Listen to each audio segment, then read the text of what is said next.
Passamos os últimos vídeos examinando diferentes tipos de cnidários e com as classes mais populares abordadas, é hora de encerrarmos as coisas observando algumas espécies particularmente interessantes.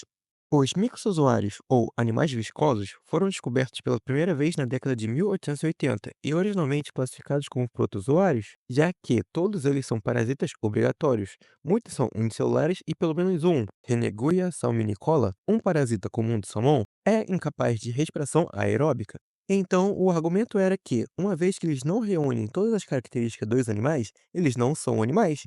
Isso faria sentido, exceto pelo fato de que os mixozoários têm cápsulas polares, que são semelhantes aos nematocistos, organelas que não são encontradas em nenhuma outra criatura, exceto nos cnidários.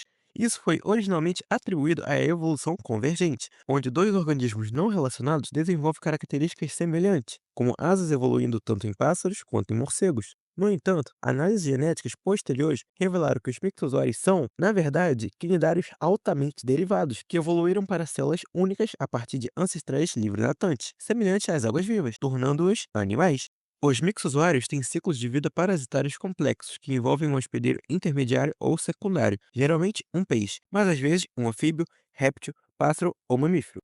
E um hospedeiro definitivo ou primário, geralmente vermes ou briozoários. Os mixozoários dentro de hospedeiros intermediários infectados são caracterizados pelo estado célula em célula, onde as células filhas se desenvolvem diretamente dentro das células-mãe. Essas células parasitas se dividem e se espalham pelo sistema nervoso ou circulatório e, eventualmente, produzem mixósporos, que deixam o hospedeiro intermediário. Os mixósporos são então consumidos pelo hospedeiro definitivo, onde se fixam ao revestimento do epitélio intestinal usando seus nematocistos, ou filamentos polares, e se multiplicam.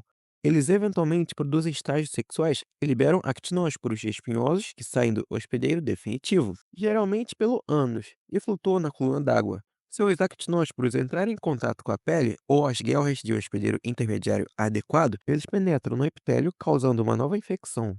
Embora a maioria dos parasitas mixozoários não causem dano aos seus hospedeiros intermediários, alguns estão causando cada vez mais danos aos estoques de peixes selvagens. Eles são talvez mais infames devido ao seu impacto econômico em peixes comercialmente valiosos. Mixóbulos cerebralis, por exemplo, causa a doença do rodopio em salmonídeos criados em cativeiro ou selvagem. A doença giratória causa deformidades esqueléticas e danos neurológicos que forçam os peixes infectados a girar em um padrão estranho, semelhante a um saca-rolhas, tornando a alimentação difícil ou quase impossível. Outros mixozoários atacam o tecido muscular, criando cistos semelhantes a lodo. Peixes vivos não apresentam sintomas de infecção, mas após a morte, sua carne se torna extremamente macia, viscosa e intragável, devido à mioliquefação. Outras doenças causadas por mixozoários incluem doença renal proliferativa, enteromixose, doença proliferativa das brancas e muitas outras. O taxon irmão dos Mixozoa é o Polypodiozoa, que foi descoberto em 1871 pelo professor Ovsyannikov nos ovos do esturjão comum, Aspenser lutenus, e atualmente é encontrado em quase todas as espécies da ordem Aspenseriformes, onde compromete severamente as capacidades de reprodução. Ao contrário dos mixozoários, a única espécie conhecida de polipodiozoários é Polypodium hidriforme. É multicelular e é encontrada em água doce.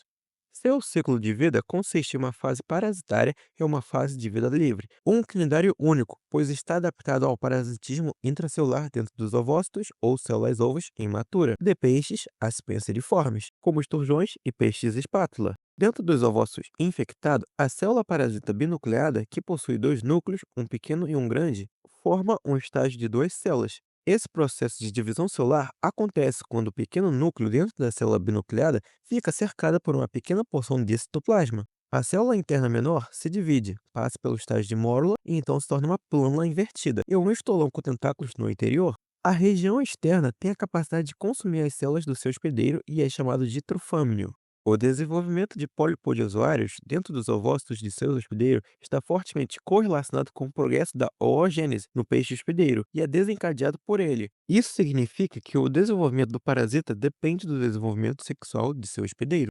Finalmente, pouco antes da desova do peixe hospedeiro, o estolão parasita dentro do ovo infectado vira-se do avesso, e logo após a desova, começa os seus estágios de vida livre e não parasitário. O longo estolão se divide assexuadamente em numerosos fragmentos, produzindo espécimes livres que andam no substrato, usando seus tentáculos e formam gônadas sexualmente reprodutivas para infectar novos hospedeiros. É com isso concluímos nosso estudo do filo quinidária, que provavelmente foi um pouco mais complexo do que você esperava. Por mais fascinante que isso tenha sido, nós apenas arranhamos a superfície do reino animalia. Então vamos continuar trabalhando nos principais filos animais.